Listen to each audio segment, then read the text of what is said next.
할렐루야. 이스라엘 백성들이 가지고 있는 강력한 사상이 하나 있습니다. 그게 뭐냐면 선민사상입니다. 선민사상.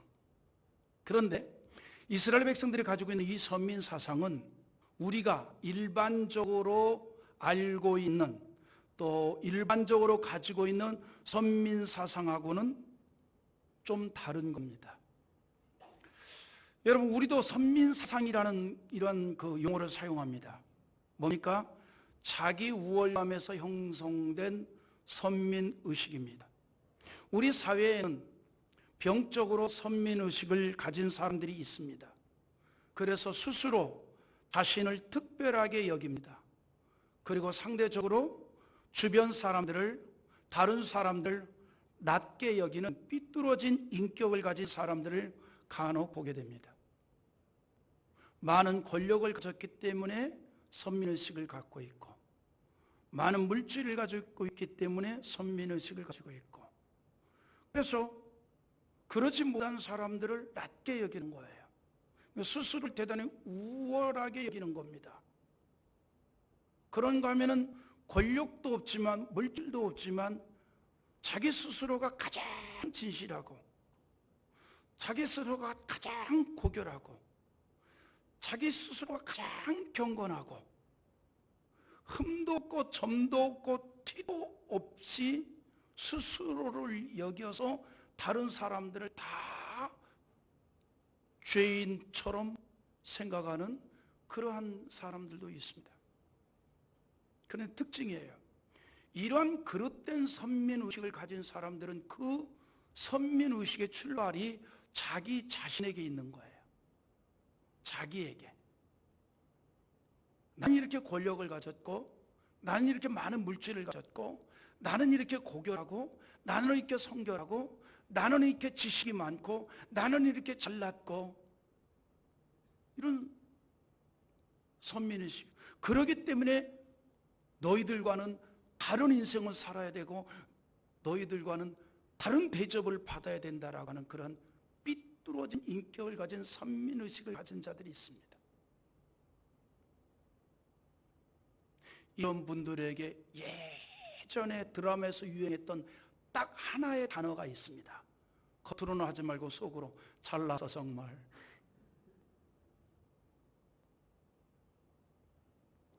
자, 그러면 이스라엘 백성들이 가지고 있는 선민의식이 그런 것일까요? 아니에요. 이스라엘 백성들이 가지고 있는 선민의식은 그 출발이 자기 자신에게서가 아니라 하나님으로부터입니다.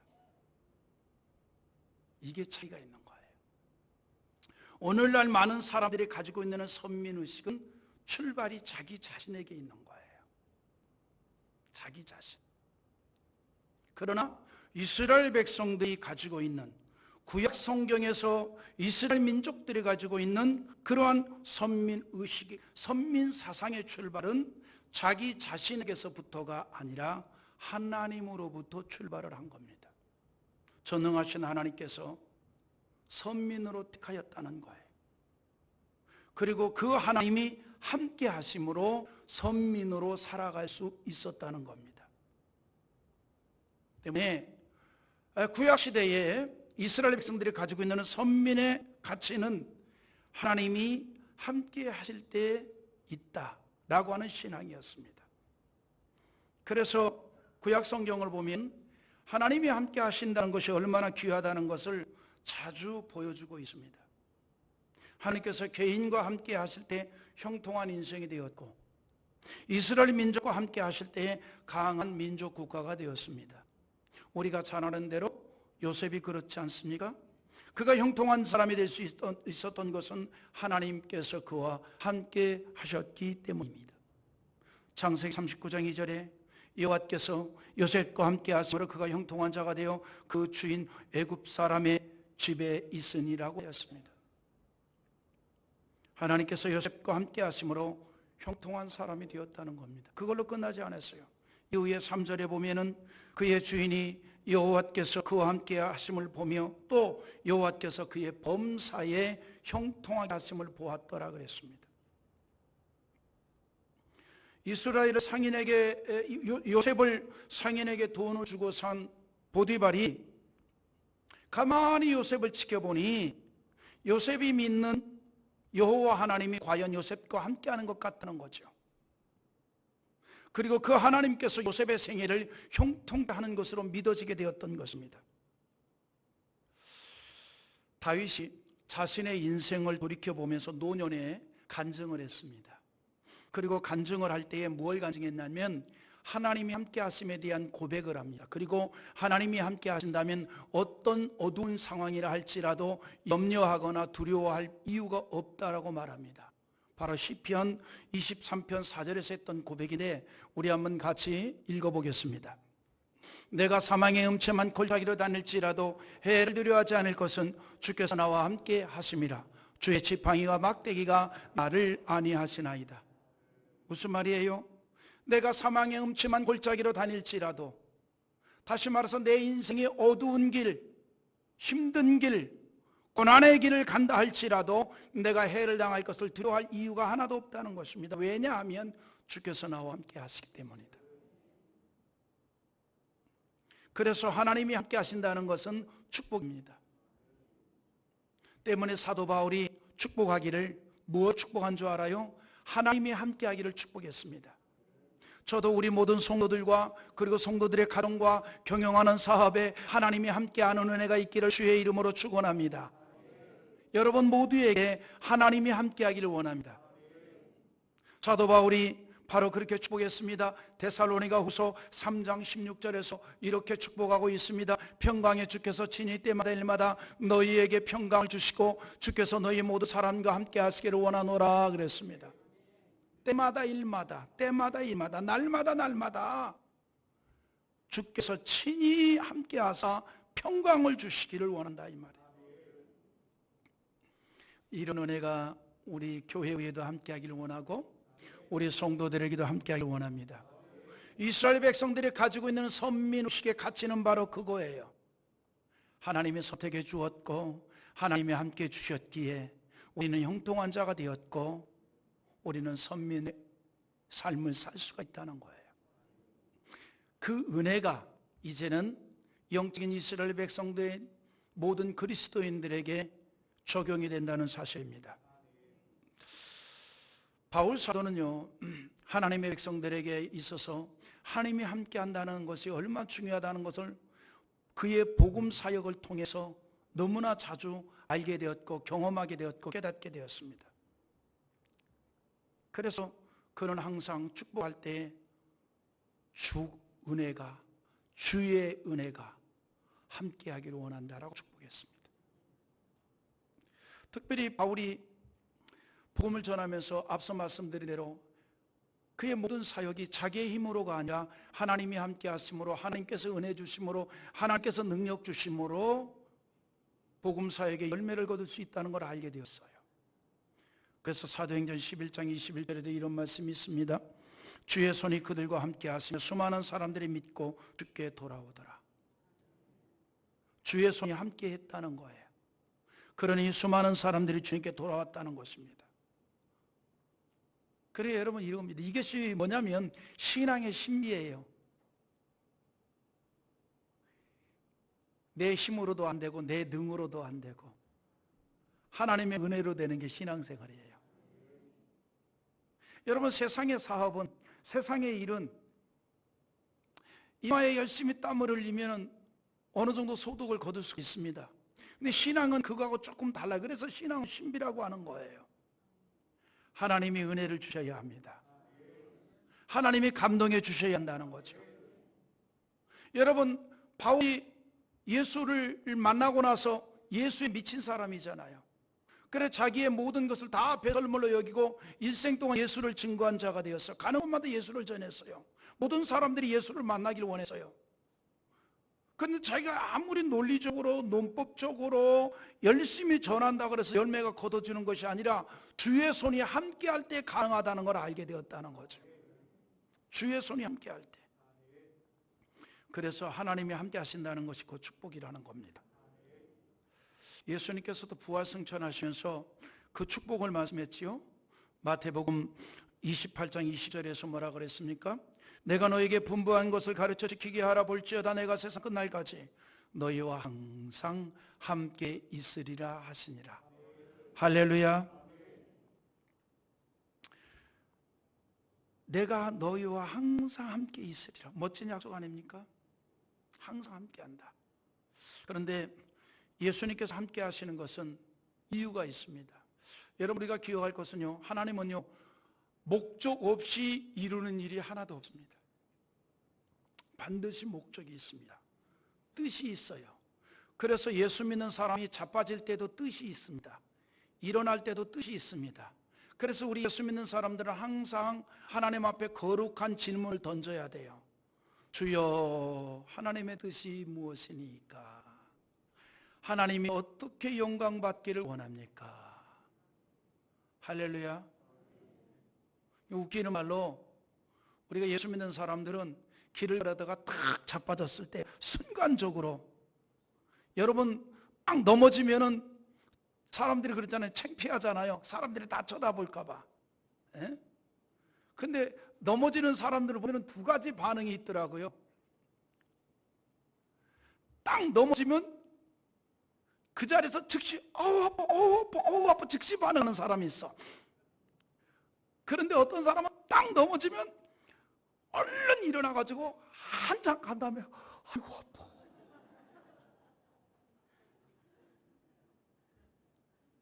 이 두 반응이 있더라고요. 한참 와가지고, 그리고 상세히 살펴봐요. 예수 믿는 사람은 우스운 얘기 같지만 길을 가다가 넘어져도 주여, 이 순간 어떻게 하나님의 영광을 돌리겠습니까? 우리가 예수 믿는 사람은 퀘스천 마크를 항상 붙여야 돼요. 내 인생이 넘어져도 그 속에서도 하나님의 귀한 뜻이 있다. 우린 그걸 찾아가는 거예요. 그러니까 하나님의 모든 일은요, 목적 없이 이룬 것이 없습니다. 예수님께서 세상 끝날까지 항상 함께 하실 때에도 이유가 있습니다. 목적이 있습니다. 그게 뭐예요? 내가 너희에게 분부한 모든 것을 가르쳐 지키게 하라. 다시 말해서 복음 증거의 사명을 온전히 감당하고 열매를 맺어 영혼을 구원하도록 하기 위하여 하늘과 땅의 모든 권세를 지니신 우리 주 예수 그리스도께서 항상 함께 한다는 것입니다. 그래서 때로는 하나님께서 함께 하심으로 형통하기도 하시고, 어려움을 극복하기도 하시고, 시험에서 승리하기도 하신다는 거죠. 하나님께서 함께 하시는 것은 바로 이거예요. 이방인에게 하나님의 능력을 나타내기 위함입니다. 그래서 복음을 증거케 하도록 하기 위함이라 이 말입니다. 우리가 구약 성경을 보면 이삭을 통해서도 그런 일이 있지요.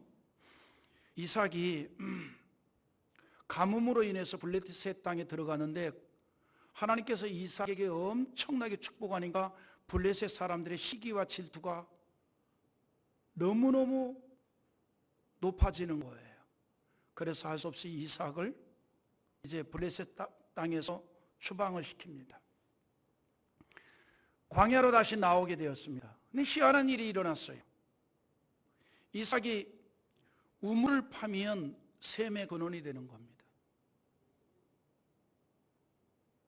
그래서 그랄의 목자들이 와가지고 이 땅은 우리 땅이니 이 우물도 당연히 우리의 것이다 그러면 또 그냥 넘겨줘요. 그리고 또 다른 곳에 가서 우물을 파면 또 셈의 근원이 되는 거예요. 또 와서 달라 그러면 또 넘겨줘요. 그리고 가서 또 우물을 파면 또 셈의 근원이 되는 거예요. 그러니까 이상하게 이삭이 우물만 파면은 그 우물이 셈의 근원이 된다 이 말입니다. 그래서 이삭을 가만히 놓고 보면은 아무 힘이 없어 보이는 사람처럼 보여요. 틀림없이 자기가 힘쓰고 애써서 우물을 파서 셈의 근원이, 셈이 터지게 되었는데 그걸 달라 그러면 또 줘요. 그럼 그야말로 정말 인절미 같은 사람이 밀면 밀리는 겁니다. 그 모습을 쭉 지켜보던 블레셋 왕 아비멜렉이 무슨 생각이 드냐면, 저 이삭은 그가 믿는 여호와 하나님은 살아계신 하나님이시고, 그리고 그 여호와 하나님이 이삭과 함께하고 계시는구나. 따라서 우리가 이삭과 원수를 맺는 것보다는 가깝게 화친하는 것이 우리에게도 유익이 되겠다라고 생각을 해서 광야에 있는 이삭에게 자기의 친구 아우산과 군대 장관 비고를 사신으로 보냅니다. 무엇하기 위해서? 잘 지내자는 거예요. 잘 지내자는 거예요.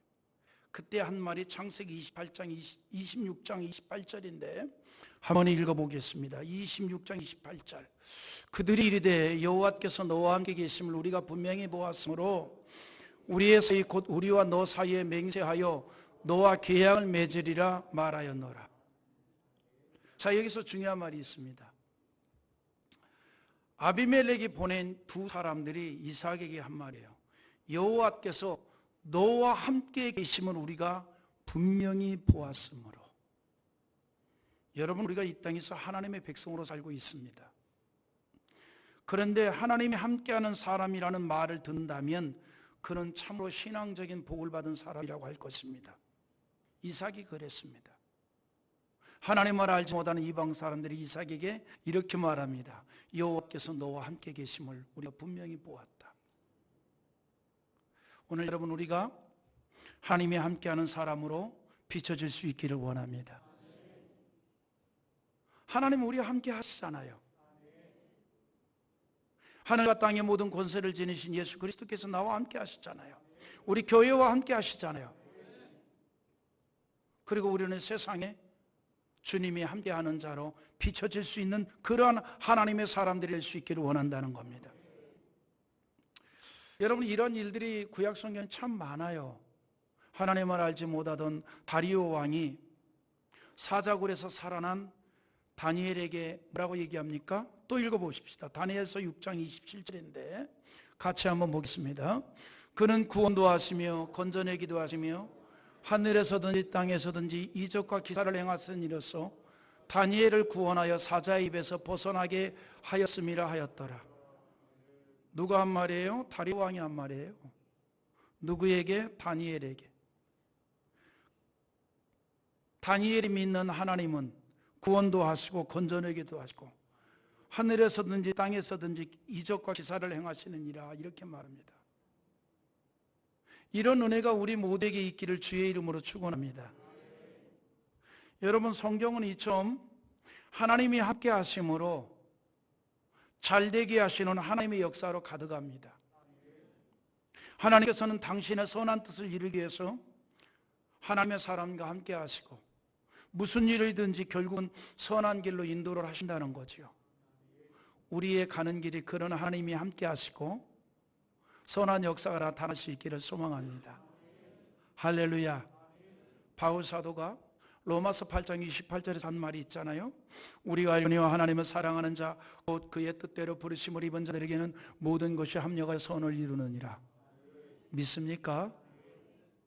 이거는요, 바울이 복음을 증거하는 일생의 삶을 살면서 너무나 자주 깨달으면서 확고한 믿음 속에서 이루어진 고백이라는 사실입니다. 이런 은혜와 체험이 우리들의 날마다의 삶의 현장에서 나타날 수 있기를 원합니다. 할렐루야. 하나님의 뜻대로 부르심을 입은 저와 여러분의 삶의 현장에 이 은혜가 나타날 수 있어요. 하나님이 함께 하시면. 할렐루야. 여러분, 하나님께서는 우리와 날마다 함께 하시고 항상 무슨 일마다든지 선한 열매를 맺게 하십니다. 왜 그럴까요? 왜 그럴까요? 하나님이 알려지기 위해서, 예수의 복음이 증거되기 위해서, 그리고 주님을 만나지 못하는 자들이 주님을 만나도록 하기 위해서, 영혼 구원의 역사를 이루기 위해서 우리를 통해서 그 귀한 일을 이루어가기를 원한다는 사실입니다.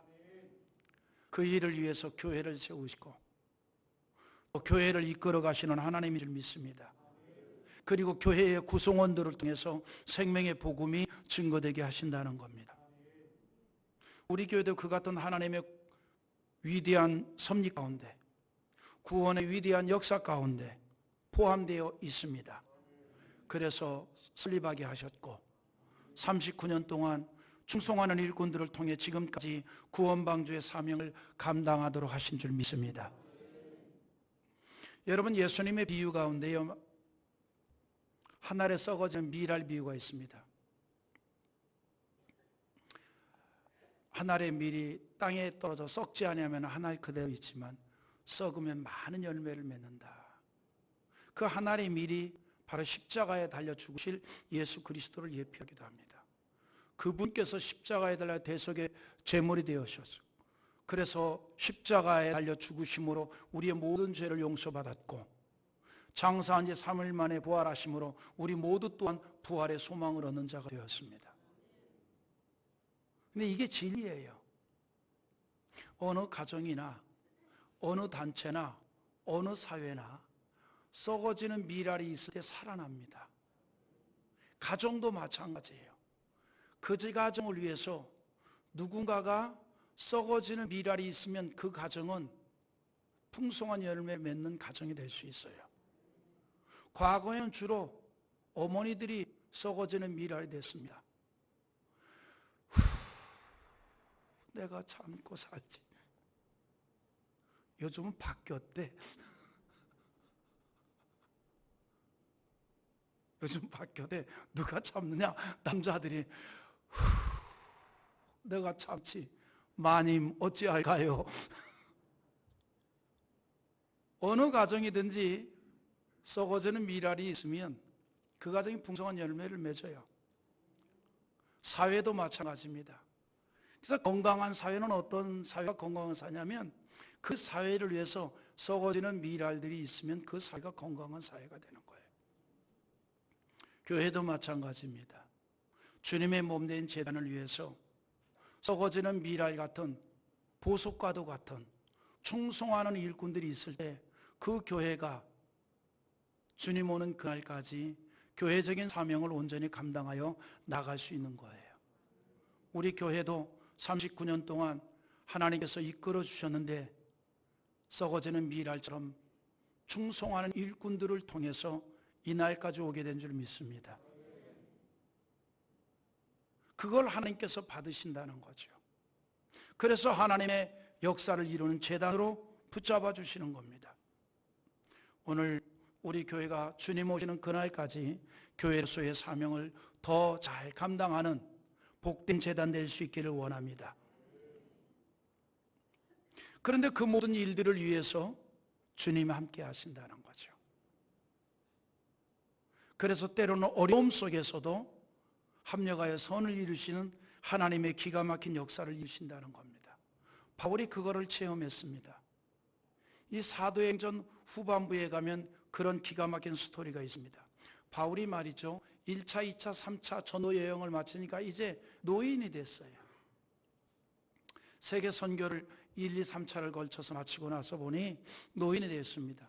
그래서 이제 예루살렘에 와서 보니까 예루살렘에서 반대하는 유대인들이 바울을 누명 씌워가지고 재판에 회부를 합니다. 총독이 아무리 신문을 해봐도 죄성을 발견할 수가 없어요. 그나마 바울은 로마의 시민권자입니다.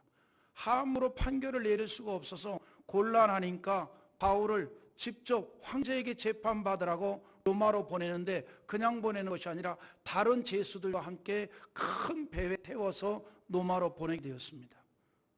그런데 그만이야 로마로 가던 중에 큰 풍랑을 만나게 됩니다. 그래서 배가 파손을 당하게 되었고 바로 그 근처에 있는 멜리데 섬으로 피신을 하게 되었습니다. 겨우 살았습니다.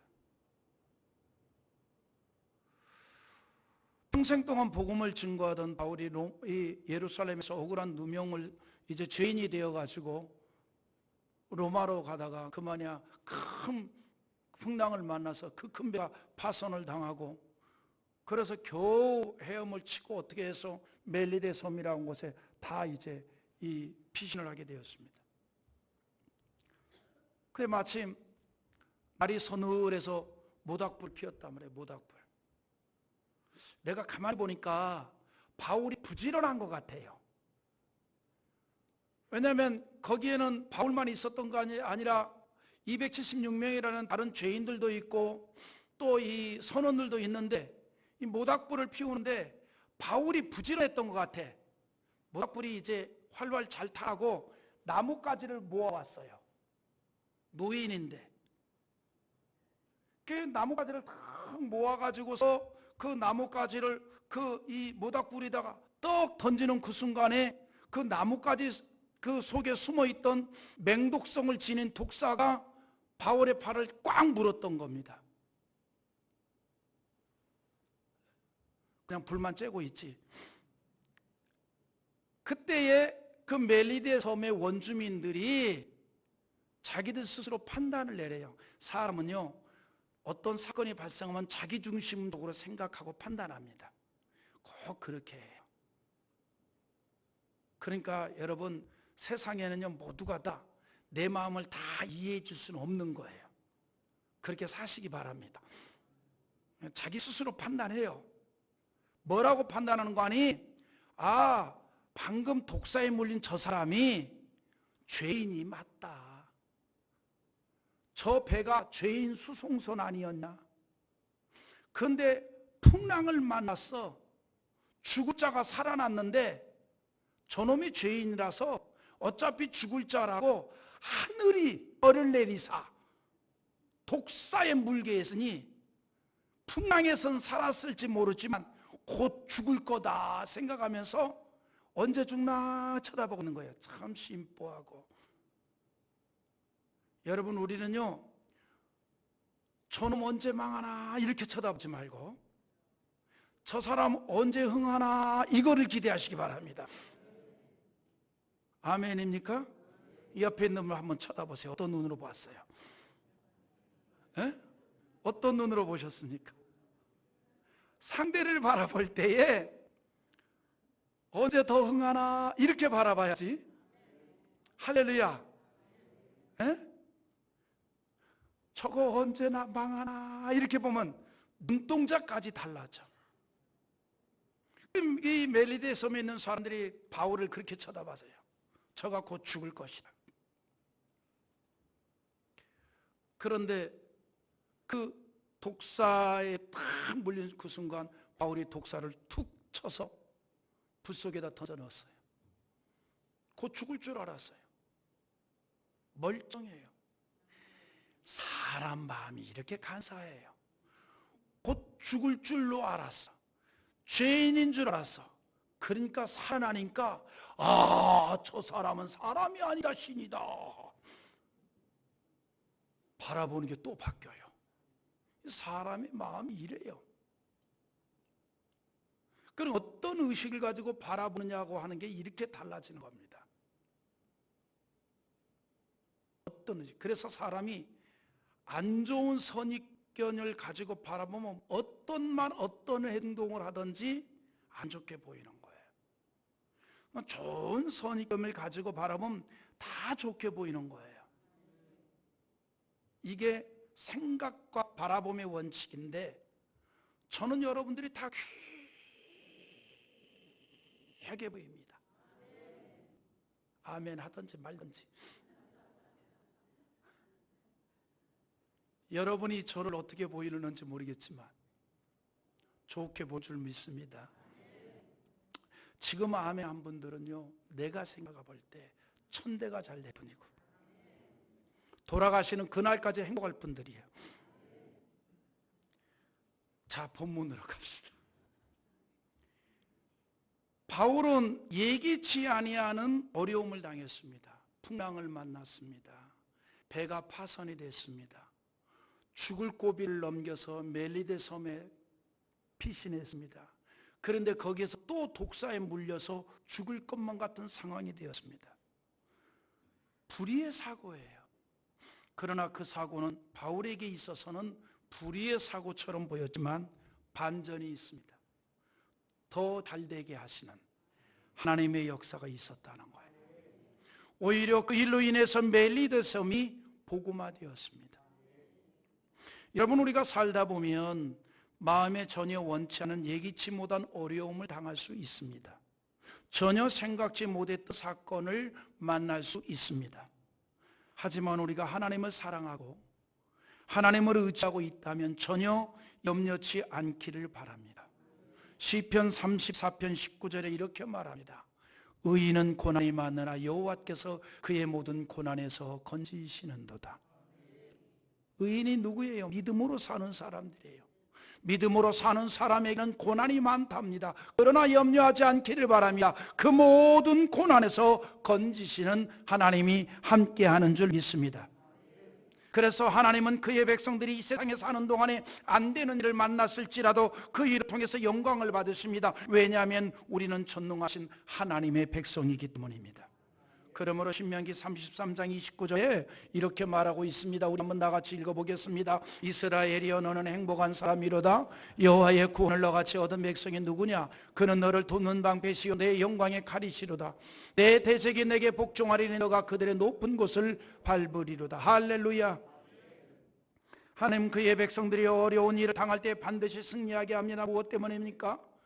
그것은 복음이 전파되게 하시는 하나님의 뜻이 담겨 있기 때문입니다. 그래서 우리가 반드시 잊지 않고 기억해야 할 것이 있습니다. 우리의 삶을 통해서 생명의 복음이 전파되기만 한다면 우리가 안 되는 일을 만났을지라도 하나님께서는 결국은 잘되게 하신다는 사실입니다. 그래서 우리는 무슨 일을 만나든지 어떤 형편을 당할지라도 그래도 우리에게 주신 사명을 위해서 일어날 수 있기를 원합니다. 그런 자에게 하나님이 함께하기 때문입니다. 바울을 보세요. 그는 젊은 시절에 예수님을 만나 자신의 세상적인 모든 것을 다 버리고 오직 주님과 복음을 위해서 한 생애를 보냈습니다. 주님과 복음을 위해서 한 생애를 보냈어요. 그런데 노년이 된 바울이 앞서 말씀드린 대로 예루살렘에서 로마로 왔습니다. 그런데 여러분, 바울이 로마로 들어올 때 그의 모습은 어떤 모습이었습니까? 죄인의 모습으로 초라하게 로마로 들어왔습니다. 하나님께서는 바울을 통해서 복음이 증거되기를 원하셨고 또 지금까지 바울은 자신이 받은 사명을 충성되이 감당했습니다. 그렇다면 하나님께서 좀 화려하게 로마를 입성하게 하실 것이지 지금 바울을 하나님께서는 어떻게 로마로 오게 하였는가 하니 죄인의 신분으로 오게 했어요. 초라한 모습으로 오게 했다 이 말입니다. 그러나 여러분 기억하시기 바랍니다. 외모는 초라했을지라도 그 안에 계시는 주님의 능력은 강하십니다. 이것이 바로 하나님이 함께한 자의 능력인 줄 믿습니다. 바울이 로마로 왔을 때는 초라한 모습으로 왔습니다. 그러나 초라한 모습으로 온 바울을 통해서 로마를 시작으로 유럽 전역에 복음이 증거되는 기회를 얻게 했다는 사실입니다. 바울의 초라한 입성이 로마를 시작으로 유럽 전역에 복음을 확산시키는 출발이 되었습니다.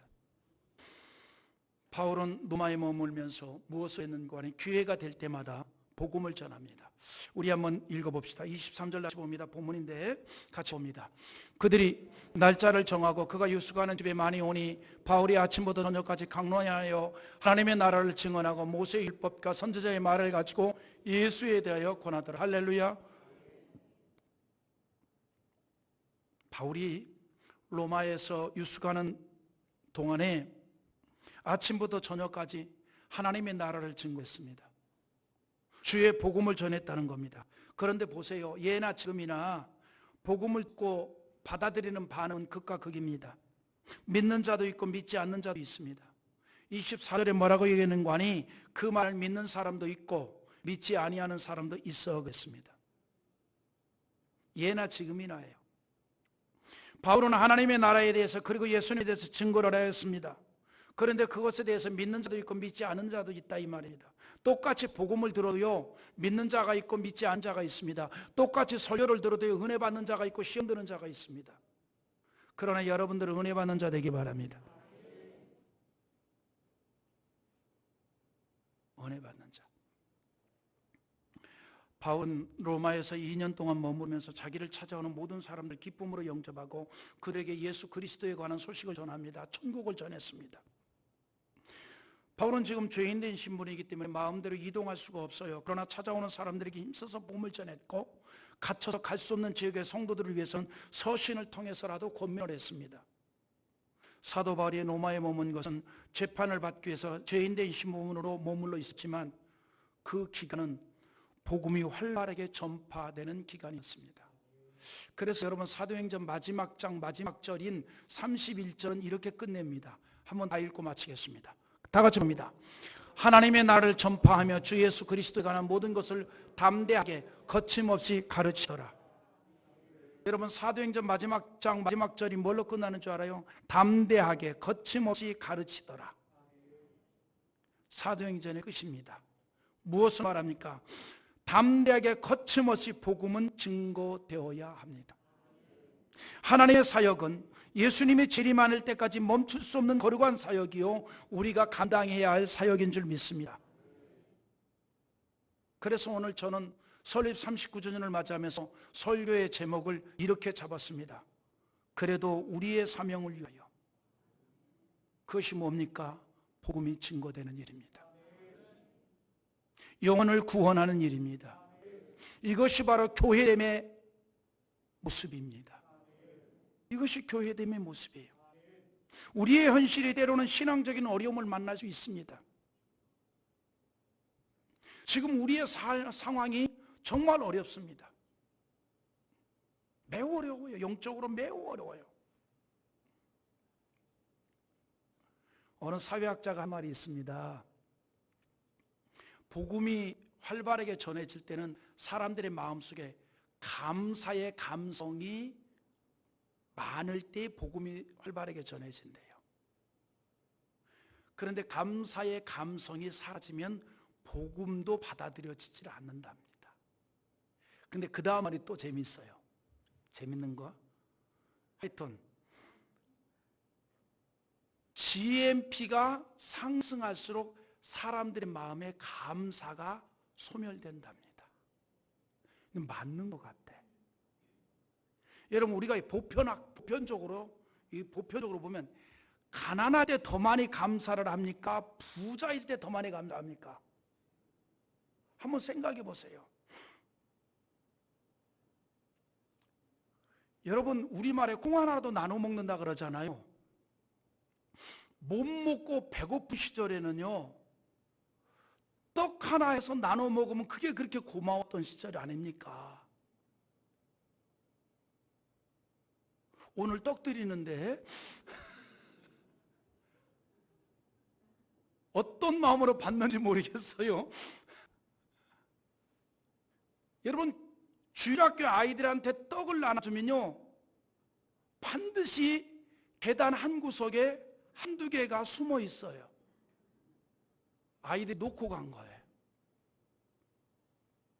그러니까 GNP가 높아질수록 먹고 살기 좋아질수록 생활 수준이 높아질수록 사람들의 마음속에는 감사가 사라진다는 겁니다. 오직 가난할수록 더 감사가 많다는 거예요. 작은 것에 더 감사한다는 거예요. 작은 것에. 그래서 그런지 GNP가 높아질수록 복음이 전해지지 않습니다. 마음에 감사가 없어지는 거예요. 우리 한국이 GNP 3만 불이 넘어갔어요. 애지간한 거로는 감격이 안 돼. 그래서 주일학교 선생님들이 뭘로 고민한 줄 알아요? 달란트 시장 할 때 어떤 물건 살까 고민해. 왜냐하면 애지간한 물건 줘봐야 아이들이 이게 별 반응이 없어요. 무슨 노트 한 권 연필 한 자루 든다 그래서 엉덩이 흔들면서 교회 가던 시절은 옛날에 금잔 이 시절이야. 그 시절이 아니라고. 감격이 없어지는 거예요. 감사가 없어지는 거예요. 그래서 여러분 가난하게 자란 아이가 오히려 더 감사할 수 있어요. 자식은 너무 풍족하게 키우지 말고 약간은 조금 부족하게 키우는 게 좋습니다. 또 교육학 박사라고 잔소리하는 것 같다. 설교를 매시면서 여러분 지금 우리 한국이 시대를 보라는 겁니다. 물질적으로 너무 풍부해요. 마음의 감사가 점점 식어지는 시대입니다. 상대적으로 복음을 받아들이는 토양이 아니라는 겁니다. 그리고 상황적으로 지금 너무 어려운 시대입니다. 이 코로나19가 거기에 또 한몫을 했습니다. 그래도 우리는 사명을 위해 깨어나야 합니다. 예수님 재림하는 그날까지 아직도 구원받아야 될 영혼들은 이 땅에 너무나 많이 있고, 아직도 천국 가야 될 영혼들은 이 땅에 너무나 많이 있기 때문에 교회는 그 사명을 멈출 수는 없다는 겁니다. 교회는 예배가 멈춰서는 안 되고 전도와 선교가 멈출 수는 없는 겁니다. 재림의 예수님을 만났을 때 부끄럽지 아니하고 기쁨과 감격으로 만나기 위해서 우리는 그래도 우리에게 주신 사명을 위해서 힘쓰기를 바랍니다. 전능하신 하나님이 나와 함께하는 이유, 교회와 함께하는 이유가 여기에 있음을 믿습니다.